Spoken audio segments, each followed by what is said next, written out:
I'll tell you, I'm really grateful for everything that you and Ahmed and others are doing to promote, yes, the hybrid space, but the animal-free protein space in general, because as we all know, the planet is not getting any bigger. Humanity's footprint on the planet is getting a lot bigger, but the planet itself is not getting any bigger. And one of the primary ways that we leave that footprint is through our food print, principally in the amount of meat that we eat. Everybody who's listening to this talk is here because you already know that it just takes a lot of land, a lot of water, a lot of greenhouse gas emissions, a lot of animal cruelty, and more in order to produce billions and billions of animals for food. So what can we do to actually satiate the meat tooth that humanity seems to have without having to raise so many animals for food? Because I think of it kind of like a light switch, right? Like when you flick on a light switch on the wall, what you're looking for is the experience of an illuminated room, right? You're not looking to get fossil fuels. You're not thinking about whether that light is coming from coal or oil or renewables. You're just thinking, I want light. Well, similarly, I think a lot of people, when they eat meat, are not thinking, oh, I'm so glad an animal was slaughtered for this. They are thinking instead, I like this experience and I want to have it more. That's what they want. So how can we, who know all the problems of raising animals for food, do to mimic that meat experience? Now, a lot of people are really enthusiastic about cultivated meat, growing real meat from animal cells rather than from animal slaughter. That's a great technology. I wrote a book about that topic. It's called Clean Meat, How Growing Meat Without Animals Will Revolutionize Dinner and the World. I hope you'll read it if you haven't. But there's other ways too. Just in the same way that fossil fuels are such a problem that we need lots of alternatives, right? You need wind, solar, geothermal, and more. Factory farming of animals is such a problem that you want lots of alternatives, not just cultivated meat, but also you want plant-based meat, you want microbial fermentation, and yes, you also want hybrids. And that, I mean, combining animal and plant proteins together in the same way that lots of people want to drive a hybrid car because they maybe can't afford an electric car, or maybe they don't want an electric car because of other deficiencies they perceive with them. A hybrid is attractive to a lot of people. And I'll give you an example here. Think about at Burger King right now. If you walk into a Burger King, you have the option of getting the conventional Whopper and getting the Impossible Whopper. And that's awesome, truly historic. I can't believe what an amazing achievement that was for Impossible Foods to pull that off. Now, keep in mind that according to news reports, the highest selling locations for Burger King for the Impossible Whopper, it's about 2% of the burger sales, 2% of the burger sales at most. So imagine if in addition to offering the Impossible Whopper, they also took the conventional Whopper and blended it to make it a hybrid product so that instead of 0% non-beef, it was maybe half plant-based and half beef. In that case, rather than a presumably 2% reduction in beef demand, now by getting into the default product, you're actually at a more than 50% reduction in demand without asking anybody to switch to a different product. So at my company, The Better Meat Co., we make alternative protein ingredients that we offer to meat companies for them to hybridize their products so that they can use fewer animals. You can see this is not a half step. It is actually a faster step to actually reducing demand for the total number of animals. In the same way, for example, if you had the choice between, let's say, doubling the number of electric vehicles on the roads or improving fuel efficiency for the 99% of vehicles that aren't electric, you would improve fuel efficiency by, let's say, 5 or 10%, or 5 or 10 miles per gallon, because you know that you would be saving a lot more gasoline and using a lot less fossil fuels if you were to do that. Well, I think similarly, by helping meat companies hybridize their products and offer the default, make the default item have less animal and more plant, that you can actually do quite a lot to advance sustainability. So hybridization is important in the cultivated meat space because in order to reach price parity, all these companies are going to be hybridizing their animal cells with plant proteins. But I think that we can do better than plants. I really believe that while plants are one part of that solution, again, it's like wind and solar and geothermal, plants are going to be one part of it.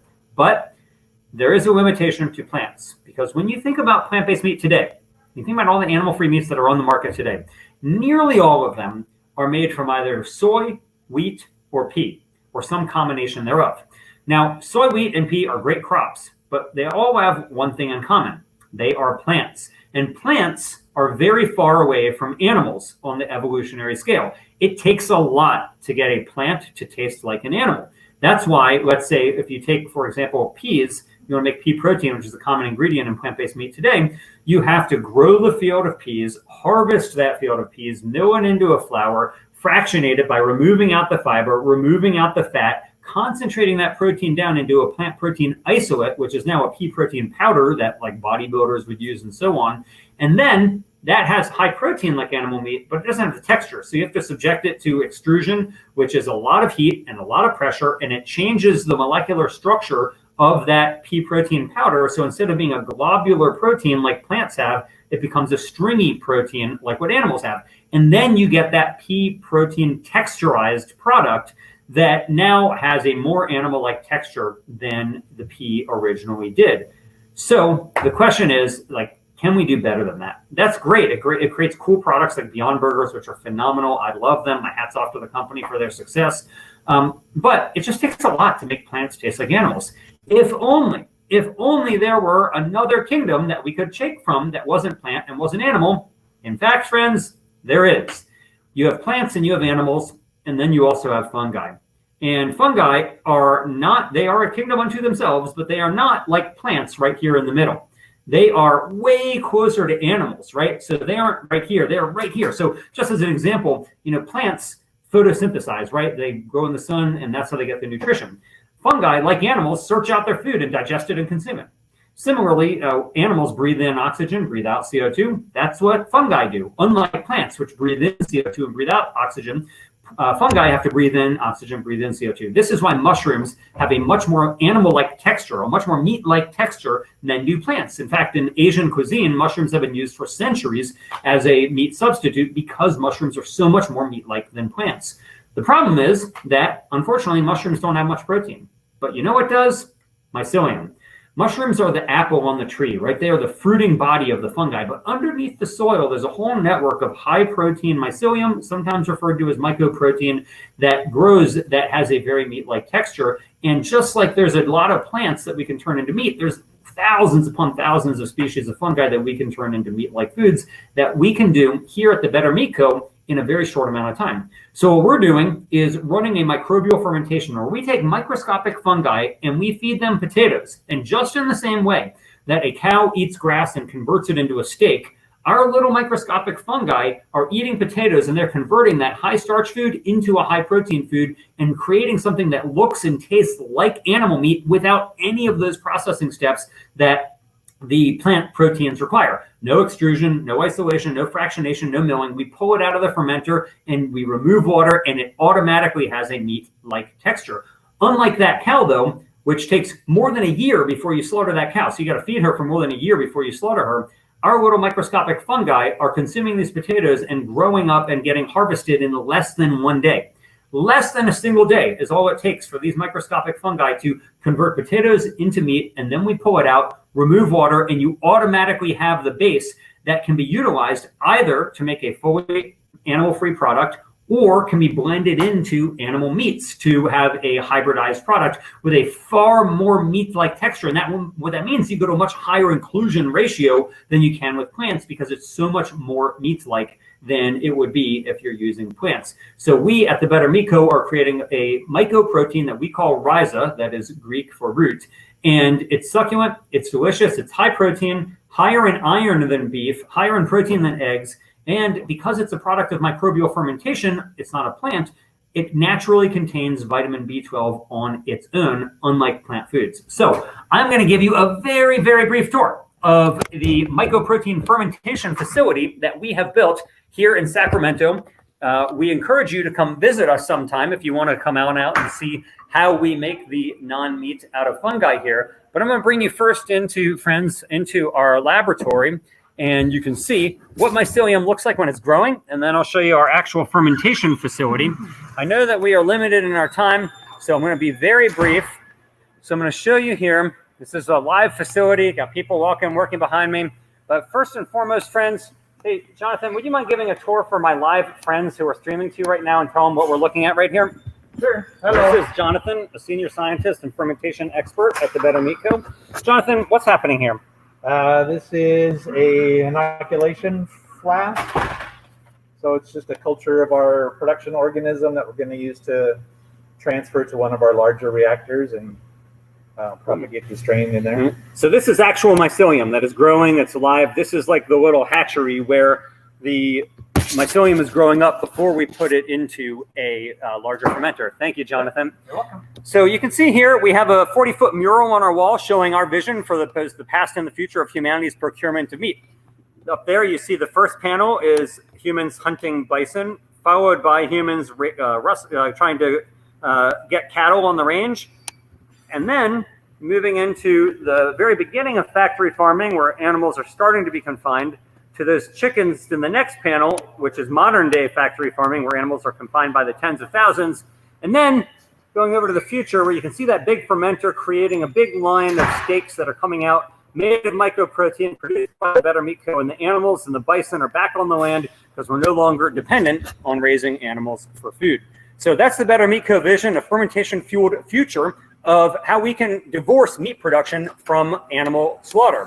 Now we'll bring you into our actual fermentation plant here, where you can see we are operating a facility that enables us to create a river of our mycoprotein, again, that we call rhiza, and bring it into the food industry so that they can offer products that are either hybridized or fully animal-free that are way more meat-like in their taste and their texture than what's currently available today. So in here, what you're seeing is a bunch of equipment to both sterilize media, which is basically potatoes, as well as fermenters that enable us to ferment large quantities of our product and have a great amount of volume that brings us to, you can see here where this is all happening. Let me bring you here. So you see behind me, a lot of the biomass, the mycelium basically goes in there, and we can harvest it from there and then take it out and take the water out.